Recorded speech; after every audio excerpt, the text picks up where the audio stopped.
Hai Sobat Permos, sekarang kita masuk di program Keliling Kampus edisi ketiga. Dimana kita hari ini kita lagi di Universitas Timir-Yazef. So, pantengin terus, kita bakal tanya-tanya mahasiswa Indonesia yang ada di kampus ini.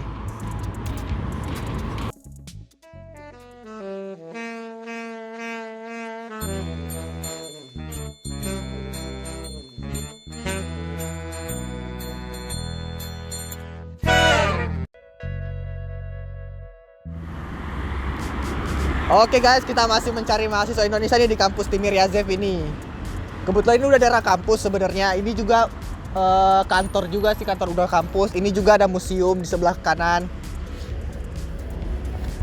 Kampusnya kebanyakan taman-taman juga sih, mirip-mirip kayak IPB mungkin kalau di Indonesia ya tempatnya.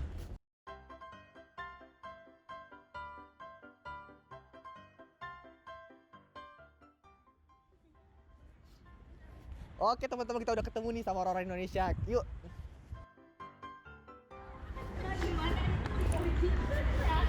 Halo guys. Hai, boleh nanya-nanya ya, ngobrol-ngobrol bentar mengenai Timir-Yazef nih. Aduh. Jadi kalian mahasiswa di sini semua ya? Iya, betul. Oke, kenalin dulu satu-satu, namanya dari siapa nih? Hai, aku Raisa.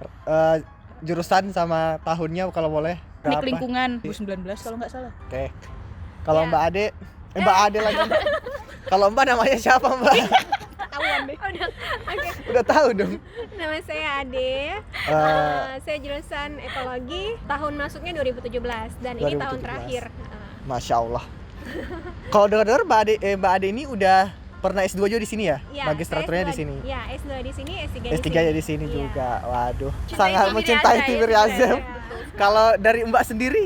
Halo, perkenalkan nama aku Amal. Aku jurusan biologi dengan spesialisasi di zoologi.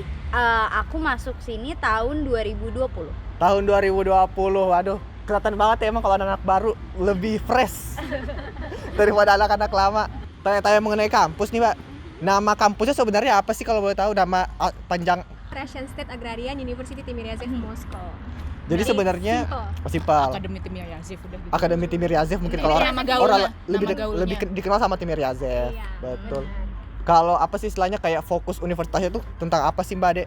Kembali dulu Kita ya. lebih fokus ke pertanian ya sebenarnya. Dan peternakan juga mungkin kayak karena di sini tuh yang memang jurusan favorit bisa dibilang selain kayak tentunya teknik pangan, teknik lingkungan yang berkaitan dengan lingkungan dan pertanian, terus juga kedokteran hewan sih begitu. Oh, Iya, makanya fun fact, kita punya kebun binatang mini loh di sini. Iya. udah kayak ini ya, kayak Ragunan. Iya. Betul banget. Jadi bagi mereka ya, bagi di kampus kami ini kalau namanya pertanian itu semua udah lengkap. Jadi ada klimatologinya untuk iklim ya, kemudian ada lingkungan. Jadi dari tanah sampai ke antariksa, maksudnya antariksa itu kayak iklim ya, berarti kan berhubungan dengan lingkungan termasuk atmosfernya ya. Jadi semua kita kupas di sini, termasuk dengan hewannya, Oh, sel-sel betul. dan Terus segala berarti macam. seluruh tentang lingkungan dan ekologi di sinilah Iya, pusatnya. semuanya di sini. Betul.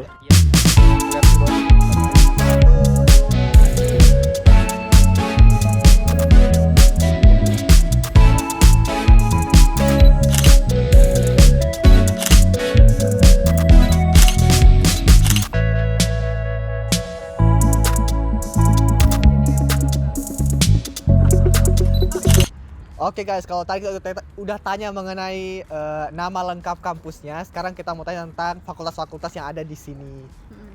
Cuman kita tanya satu-satu aja deh, mereka fakultas-fakultasnya apa aja nih dari Kak Amal. Halo, jadi kalau dari aku sendiri, kalau kita tuh sebenarnya bukan fakultas lagi ya, udah diubah jadi institut. Institut. Nama institut aku Zuhteni Biologi. Di situ itu ada peternakan, ada tentunya zoo engineering, ada biologi dan juga tentunya kedokteran hewan begitu. Waduh, keren-keren. Kalau Kak Raisa sendiri fakultasnya Aku apa nih? Dari institut Institut nama panjang ya, siap-siap.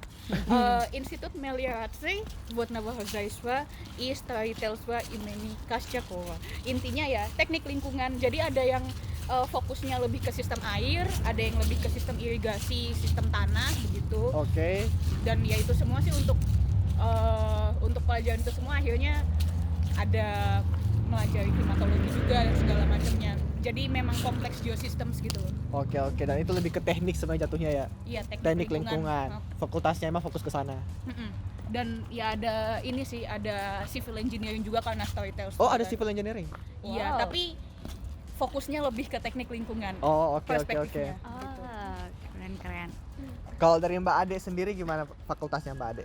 Kalau saya fakultasnya sama Raisa. Oh, satu fakultas. Iya, gitu. Terus juga tapi spesifikasi saya di ekologi gitu. Di bagian ekologinya. Iya, jadi institutnya itu kan termasuk dengan fakultas ya. Di sini fakultas sama dengan institut gitu. Nah, dari situ nanti kita ada lagi jurusannya gitu. Ada jurusannya dan saya kebetulan jurusannya teknik kimia, agrokimia dan agroekologi gitu. Jadi saya fokus ke ekologinya.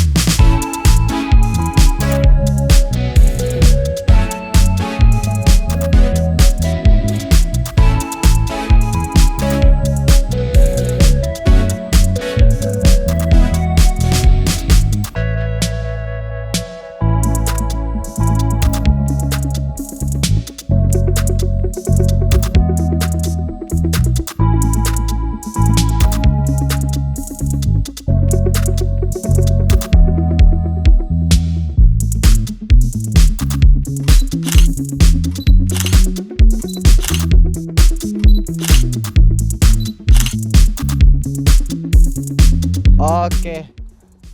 Saya lupa nanya nih, berapa sih jumlah mahasiswa Indonesia yang di kampus ini? Ini kita membahas tentang yang ada di sini ya. Oke. Mahasiswa totalnya di sini ada sekitar 7 orang. S1 itu ada 4 orang, S2 itu ada 2 orang, dan S3 itu hanya 1. Berarti totalnya semua 7. Nah, kemudian yang ada di Rusia sendiri itu ada 4 orang. Di mana S3-nya 1 orang dan S1-nya itu ada 3 orang. Oke. Gitu. Selebihnya itu di Indonesia. di Indonesia. Masih menunggu border dibuka ya baru bisa ke sini. Iya, benar. Betul. Gitu. Oke, jadi selama pandemi ini sebenarnya sistem pembelajaran di Timiriazo sendiri seperti apa nih Kak Raisa? Kalau di angkatan saya dan di institut saya sih hybrid jadinya. Jadi kelas-kelas yang seminar yang di dalam kelas itu nggak lebih dari 35-an orang begitu, itu sudah offline. Sementara untuk kuliah-kuliah umum yang besar-besar, kebetulan angkatan saya angkatan yang besar sekitar 100.000 orang. Jadi untuk kuliah besar yang satu hall bisa sampai 100 orang, 120 orang itu masih online. Oke, jadi Gitu. melihat jumlah kelasnya. Kalau dikit dimasukkan ke Bisa offline, offline. kalau banyak online. Tapi kalau misalnya angkatan lain yang Yang lebih sedikit, jumlahnya tetap ya mereka bisa full offline. offline ya. Oke. Kalau dari Amal gimana? Kampusnya gitu juga modelnya sistemnya? Kalau dari aku sendiri tuh kadang aku emang ada beberapa yang online karena nggak tahu kenapa aku ganti-gantian gitu. Jadi kayak temen aku yang kelas ini misalnya kelas aku ada yang covid, nanti kelas lain ada minggu depannya setelah kita selesai karantina ada yang covid gitu kan. Jadi kayak aduh kayak kita kayak never ending quarantine gitu kan. Cuma dari aku sendiri aku nggak ada yang hybrid kayak Kak Raisa. Jadi kita semuanya leksinya itu dari kemarin kita selalu ochna atau selalu langsung gitu, tatap muka langsung gitu. Ya mungkin karena keputusan dari institut aku juga sih ya. Terus begitu. jumlah ininya berapa orang? Lebih dari 30 orang itu. Oke, kalau misalnya lagi leksia, aku kan mempunyai 3 grupa. Itu sekitar kayak 75-76 orangan gitu sih. 76 orang. Oh. Oke, kalau Mbak Ade sendiri bagaimana Mbak Ade? Nah, di institutnya? kalau institut saya kebetulan kan S3 ya. Nah, S3 sendiri kita nggak banyak mahasiswanya gitu. Oke, sabar Mbak Ade. Nah, kalau kami tuh yang S3 yang mahasiswa-mahasiswa baru itu ada yang by online karena kan banyak yang berada di negaranya masing-masing belum bisa kembali ke sini. Tapi kalau yang sudah berjalan itu ada yang masih di sini ya offline gitu. Oh, ya sudah berada di sini langsung offline. Iya, tapi memang kalau untuk S3 tuh kan nggak ramai ya. Jadi nggak sulit buat kita untuk kumpul gitu. Nah, apalagi untuk tahun terakhir itu cuma saya seorang di jurusan saya. Jadi ya memang diwajibkan tidak boleh pulang. Apalagi untuk ujian sidang terakhir ya, sidang disertasi itu semuanya wajib offline. Itu semua, seluruh Rusia itu harus offline. Gitu. Jadi tidak ada yang namanya sidang disertasi atau zashita itu by online itu tidak ada. Oke, Semuanya semua offline. diwajibkan offline. Iya, itu seluruh Rusia. Jadi bukan aturan kampus saya aja tapi seluruh Rusia.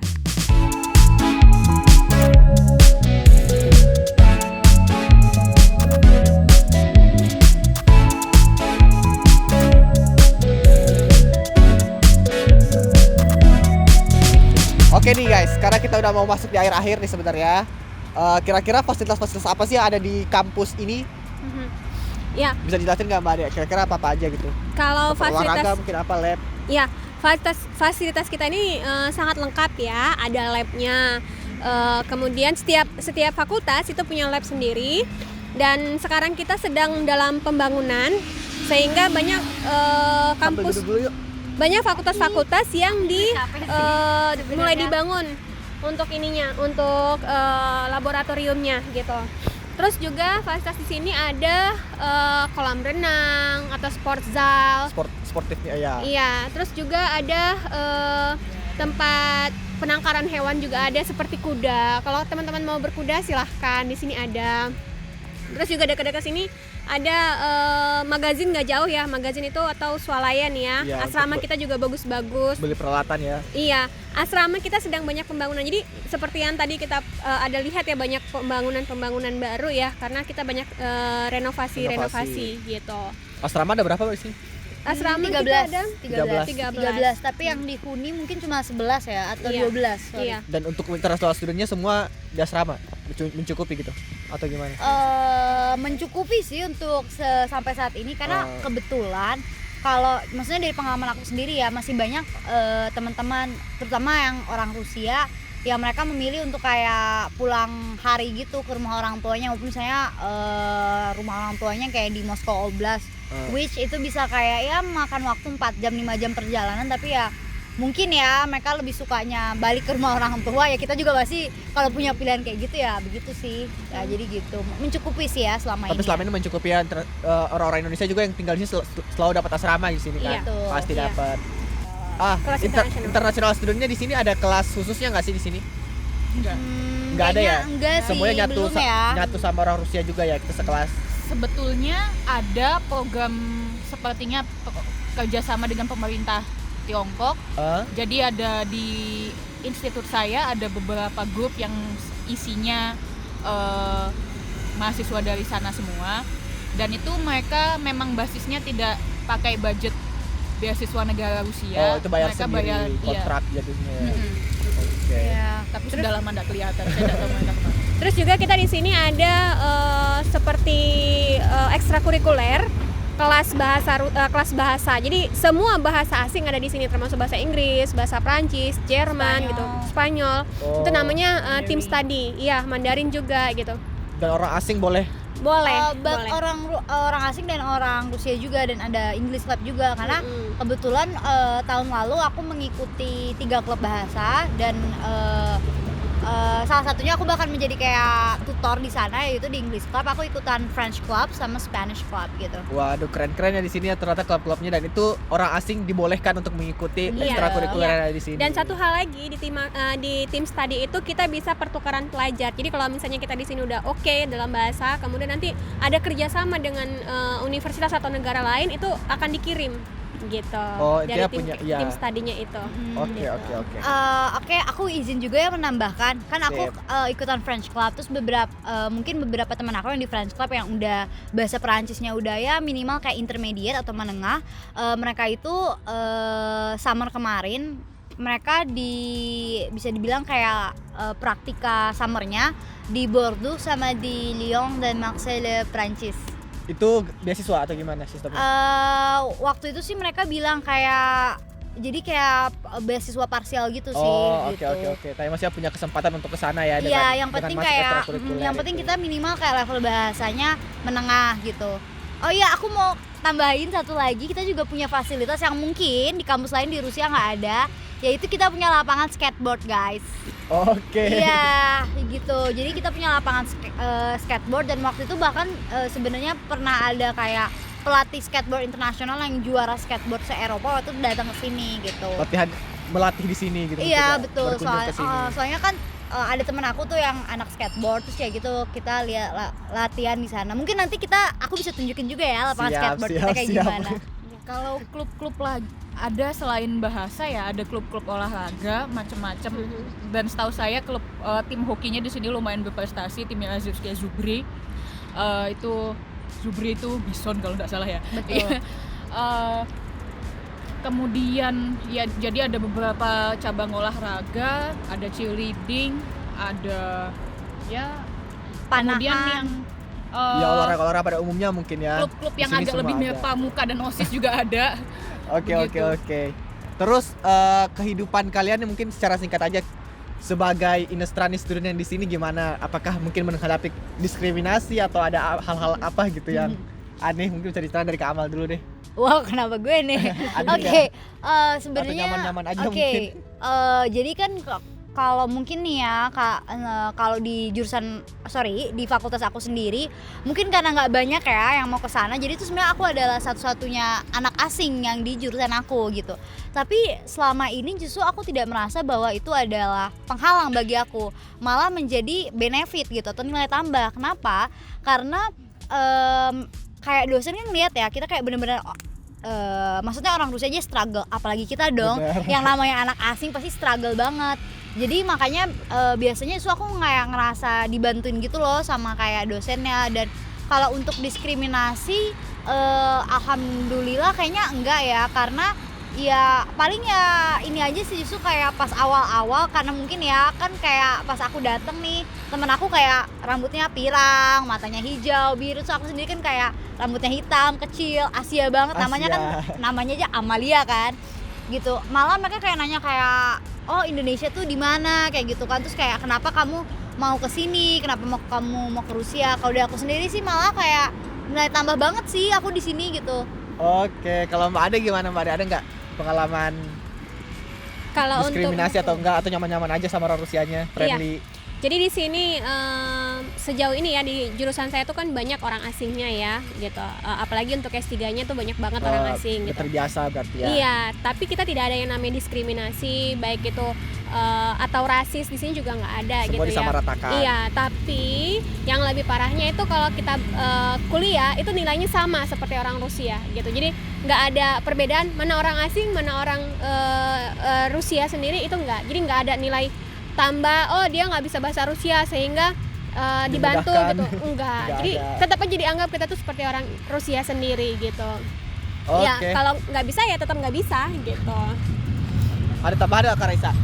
Kalau dari pengalaman saya sendiri kurang lebih mirip, cuma mungkin ada isu yang agak lebih sistematis. Itu misalnya kalau di dekanat kadang-kadang yang bukan bagian ini ya, tidak biasa berurusan dengan mahasiswa asing, mereka lebih gagap mengurus ini kebutuhan birokrasi administrasinya kita.